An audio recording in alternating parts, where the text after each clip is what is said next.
Bakal calon presiden atau baca pres Koalisi Perubahan untuk Persatuan atau KPP Anies Baswedan akhirnya angkat bicara atas kontroversi mantan Wamenkumham Denny Indrayana. Denny menyebar rumor KPK akan menetapkan Anies sebagai tersangka. Anies menegaskan saat ini dirinya hanya fokus dengan apa yang dikerjakan. Saya dari dulu fokus apa yang mau kita kerjakan.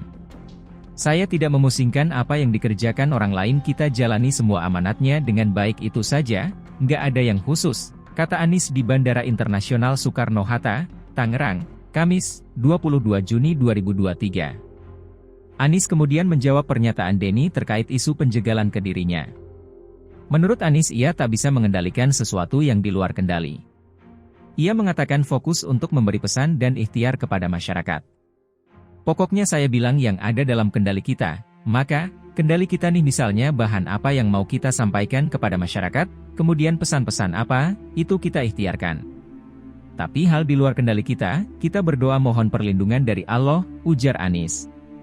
Sebelumnya, Denny Indrayana menyebar rumor KPK segera mengumumkan perkembangan dugaan kasus korupsi Formula E dan Anies Baswedan segera ditetapkan sebagai tersangka. KPK pun buka suara atas rumor yang disebar Denny itu. Denny mengatakan informasi penetapan tersangka kepada Anies telah beredar di banyak kalangan.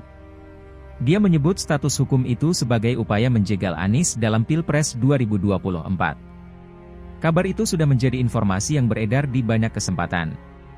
Bukan hanya saya, banyak yang sudah menyatakannya. Ferry Amsari, Zainal Arifin Mohtar, misalnya, dalam beberapa podcast sudah menyatakan, pentersangkaan adalah salah satu skenario pamungkas istana untuk menjegal Anies Baswedan menjadi kontestan dalam Pilpres 2024, kata Denny dalam keterangan tertulis. Menurut Denny, KPK telah melakukan expose di kasus Formula E hingga belasan kali. Dia menyebut ada anggota DPR yang menyampaikan bahwa Anies segera ditetapkan sebagai tersangka. Setelah KPK 19 kali expose, ini pemecah rekor. Seorang anggota DPR menyampaikan, Anies segera ditersangkakan. Semua komisioner sudah sepakat.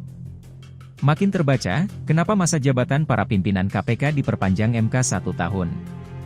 Untuk menyelesaikan tugas memukul lawan oposisi, dan merangkul kawan koalisi, sesuai pesanan kuasa status quo, ujar Denny.